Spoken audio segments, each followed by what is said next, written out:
Academics and organisations from the voluntary sector often collaborate in health and care research. But actually, how much do they really know about how each other's reality and daily routines are? We ask them to shadow each other for a day, and in this episode we hear about their experience and insight. Please welcome Denise Partington, CEO at Community Futures, and Paul Marshall, award-winning researcher from the Spectrum Centre at Lancaster University. Denise, can you tell me what Community Futures as an organisation does?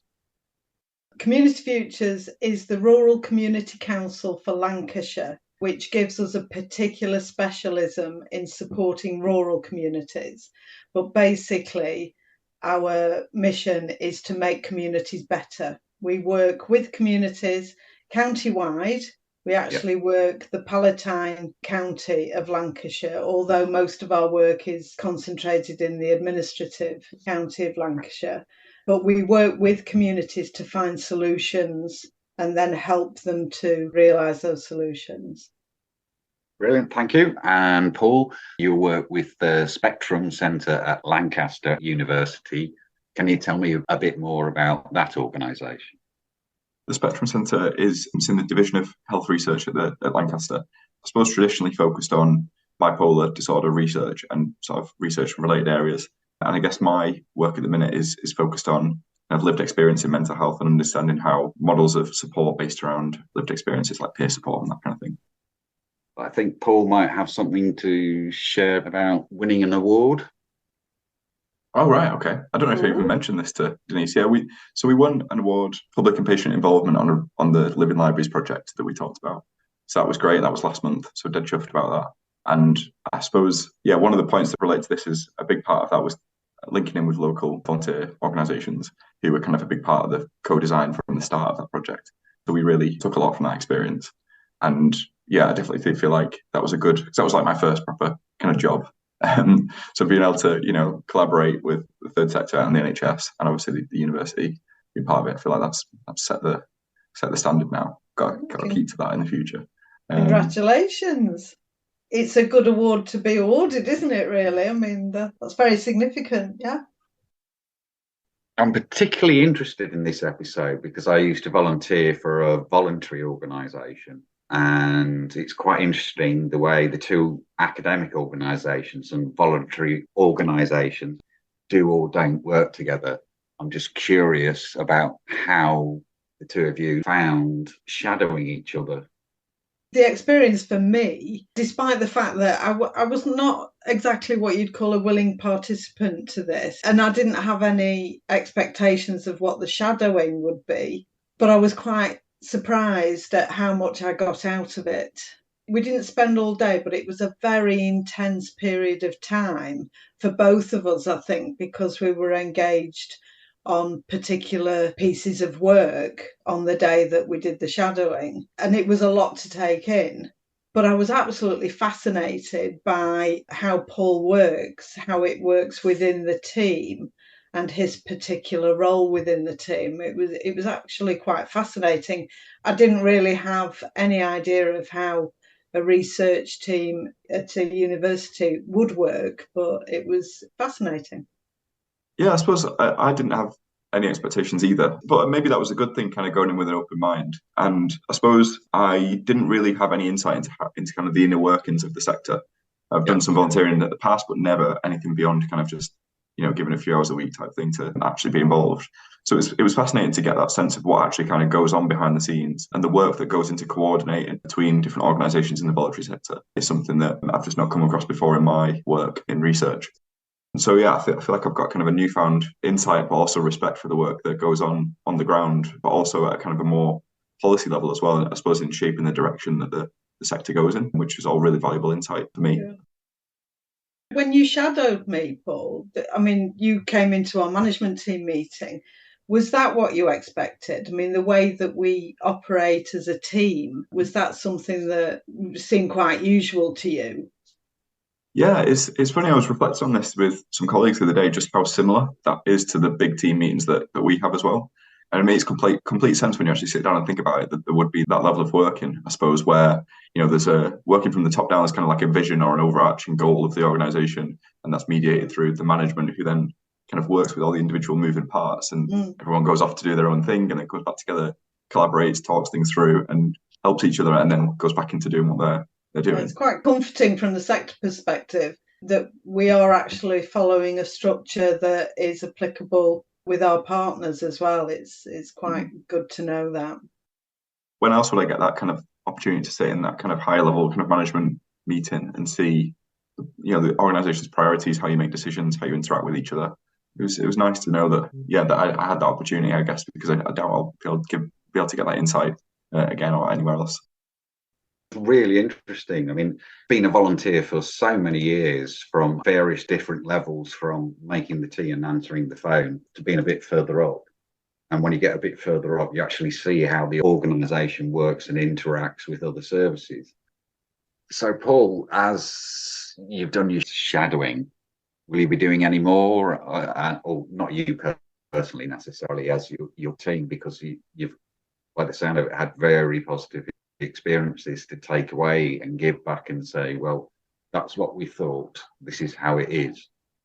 I think what we need to probably do is create stronger links, not just on individual research projects where we design the project and then we go in and we say, oh, who can we work with in the local area, but maybe even more at a kind of like strategic level, maybe at a sort of division level. So I work in a division of health research, and it just struck me that Denise's work in the organisation, there's just so much knowledge about where to go in the community, who best to speak to, how to develop, those working relationships, maybe before we get into the nitty-gritty of a project, to make use of the expertise on the ground, really. So I know that we'll be keeping in touch, I think, because I think there's definitely work to do in maybe collaborating earlier on in research projects. I think that makes sense to me.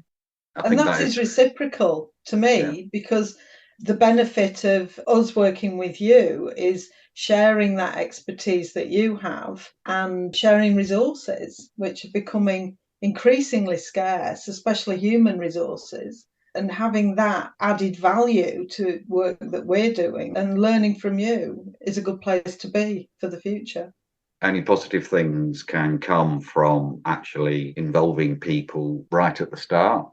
Through my experience as been volunteering as on PPI kind of stuff, it's interesting, the focus has changed from, we'll involve them somewhere along the process, whereas now they really need to be right at the start. I mean, that is crucial. Yeah. I mean, I was saying to Paul the other day that a while ago, people would come to us and say, we've been told we have to involve you. And it was a tick box exercise, basically. Yeah, absolutely. We have to work with you. And that is never a good starting point for a collaborative, meaningful, positive relationship, is it? So I endorse that, the idea of bringing everybody around the table at the earliest possible opportunity, and not be too precious about what outcomes you're looking for. Be prepared to shift your thinking or shift your expectations of what you want to get out of it. You'll get a better service. The design is improved. There's evidence for that, isn't there? So, yeah. So did either of you change your daily routines when you met each other? I mean, what kind of routines do you have? I didn't change my routine at all. No. What I did do, though, was I think I was probably, because I knew that Paul would be in the management team meeting, I think I was a little bit more organised for the meeting. I was a little bit more prepared for it. Okay, yeah. Which was a good thing. I mean, after he left, somebody from the management team said, maybe we should have him in every meeting, because we were certainly more focused on what we were talking about. And I think even our language, the way that we were describing things, I particularly was conscious of the fact that Paul was in the room, and I had to make sure that our communication was understandable to him. If he was going to be sitting there feeling like he was watching a foreign film without subtitles, then it wouldn't have been a very positive experience for him. And I wouldn't have been able to ask him questions about the meeting and what he'd got out of it. But that's our usual, apart from the fact that we're probably more polite to each other. I think that was our usual. No swearing then. routine. Paul? It was a pretty usual Wednesday morning for me. So we work kind of hybrid. We all try and get in on a Wednesday, and so we can actually do some work together and get out of the house a bit. So we thought we'd bring Denise in on that day where you can meet some of the team and get a bit of a feel for what the kind of in-person team working is like. But I guess, I suppose in terms of what we discussed and the way we did it, I don't think we really changed a huge amount. I don't know if that came across, Denise, or... No, it was more difficult for you, I think, because your meetings were Zoom or Teams. So it was a little bit difficult because you had to explain that I was in the room. I wasn't on screen. And Fee had to explain, well, somebody's shadowing Paul. It was a bit clumsy, I suppose, which causes a bit of, I don't know, a problem. It was more of a problem for you. I mean, I was just sitting there enjoying the time out, As a team, you obviously lead on your collaborations. The first meeting that you had with a partner to work on a project, the impetus for it was definitely coming from you, wasn't it? Rather than them. They were sort of like being brought along the process. And I remember feeling that must be a really exhausting way to work, to always be on the front foot, because you are seen as the experts in doing this, and hoping that you're going to bring people along at the right pace and in the right way, and having to communicate things very clearly all the time. And I just remember thinking, crikey, if you've got meetings like that all day, you must be exhausted at the end of it. Yeah, it is. I mean, definitely. It can be tiring, I guess, into especially back-to-back teams stuff. I just find it quite draining, really. I suppose I'm lucky in the sense that because I'm not leading the research projects themselves, I don't have to do as much of the relationship management work. But there is an awareness that say my full-time job on a research project might be 1 hour a week for some of the partners. So making sure that there's always buy-in, that people are getting the engagement is positive, that we're bringing people along in a way that's going to deliver some value for them, especially working with people in the NHS or charities who are delivering services. Being mindful that trying to be a positive partner, really, who you want to work with, rather than kind of like, they're just bothering me with more emails about data or something. Do you get an opportunity to inject any sort of personal? It was very business. It was like, we've got this time in the day. There's a few words. How are you? How have you been?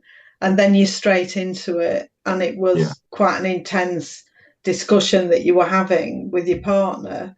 Do you have meetings as well that are a little bit less, a bit more fluffy, a bit more sort of personable? Or I definitely think that's been a bit of a loss over the last few years. And it's a real challenge, to the point that we kind of have to put lunches in the diary when we're in, sort of say, just come and sit down away from the computers for a bit. And I did think that when I was watching your meeting, that actually you lose some of the relationship building within the team by not having the kind of, do you want a cup of tea and the chats at the door and all that kind of thing.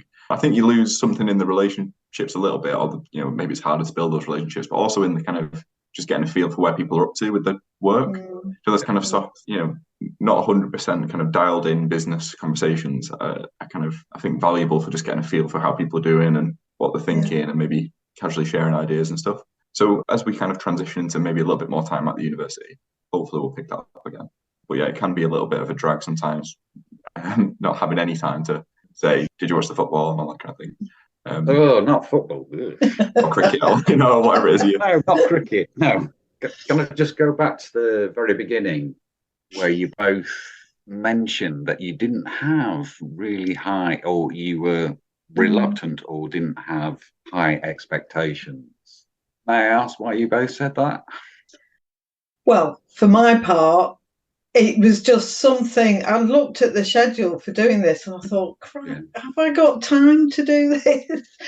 And what am I going to get out of it? Is this just a one-way street thing where we're just sort of giving what we've got and not getting anything back? But I very quickly, that first meeting that we had to discuss how it was going to work, I thought, actually, I might get something out of this. It might actually be worth seeing how Paul works, and I might get something out of it. But even then, until I went to shadow him, I wasn't expecting to get it. I thought, I'm just going to be sitting there, they're going to be talking language that I don't understand. I'll probably be drifting off, looking out of the window.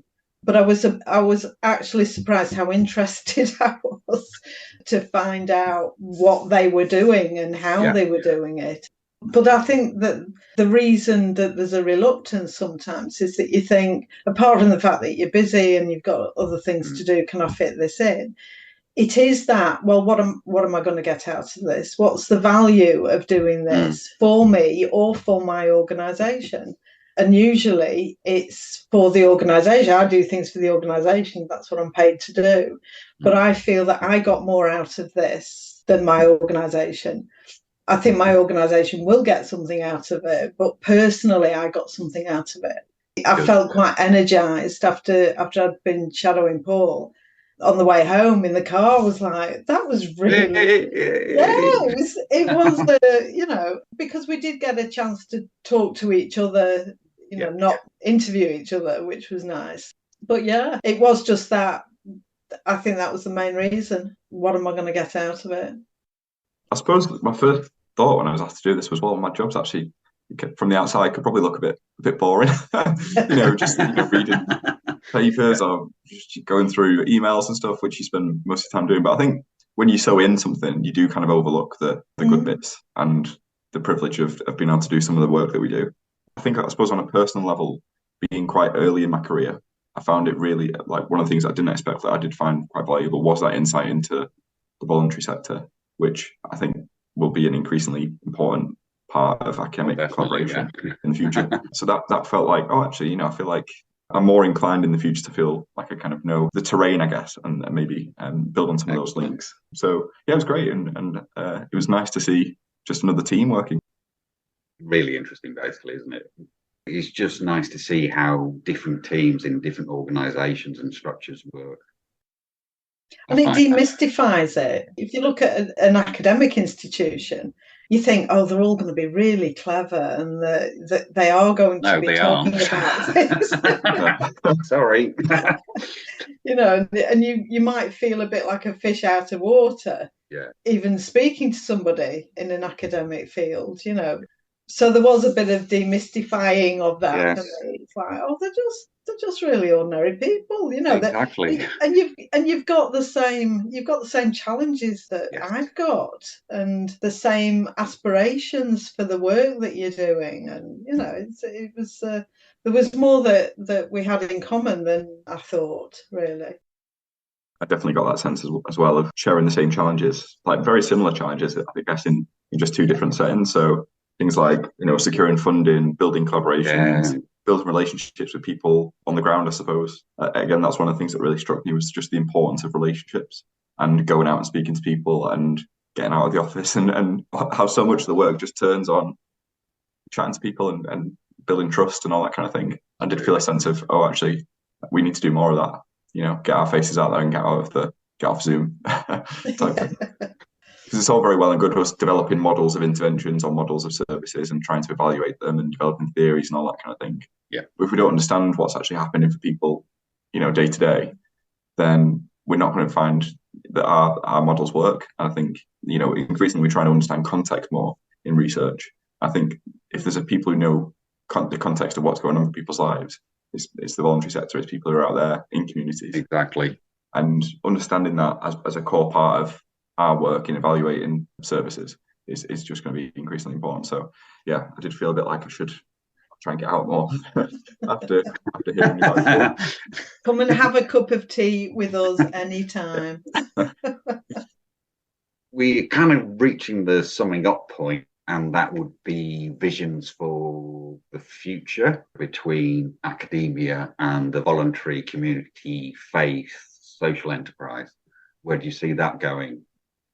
If it's visionary, I would have to say that we should just do more of what we're doing. What we've started now is a path of collaboration where there's a greater understanding. And I think the vision for me is that we achieve a complete understanding of each other's work between the university and the voluntary sector, so that we really build very strong partnerships And instead of having to explain everything as you're going along, there will be almost an innate understanding from each side. Yes. We know exactly, we're speaking the same language. But just after that one session with Paul, I said to him at some point, oh, the voluntary sector loves research. And he was quite surprised. But that's where we get our evidence from. Yes. And they can help us to understand what the needs are that we should be meeting, and in a way that is responsive and is endorsed by the people that we are going to support. So that would be my vision. Paul? For me, there is that element of collaboration around shared goals. So one of the things that Denise was talking about was the importance of kind of organisations having kind of vision and aims and objectives, and I suppose bringing those in line. Well, they're already in line, I guess. That's the point. Is we're often working towards the same goals from slightly different perspectives, and bringing them together just makes complete sense, really. So I think, in the future, as I said earlier, that kind of coming together earlier on in the process of delivering research, and not just seeing it engagement as an afterthought. And hopefully we are moving in that direction. And especially with, say, the co-production work I've been involved with, it has been very much a kind of collaborative endeavour from the start. So I think continuing with that and just building those, like I said, building those links, those relationships, and getting to know who's in your local area, who's working with who's working in different communities is only going to help with that, I think. Thank you very much. Thank you. Yeah, thanks. It's been really lovely. Thank you very much. And it's been nice to meet you all. So hopefully this is the start of a relationship. Having experienced the benefits firsthand, once microphones were out, Denise and Paul suggested shadowing should become a regular exercise. What do you think? Would you like to go on a shadowing expedition across sectors? Let us know using #ImplementEquity.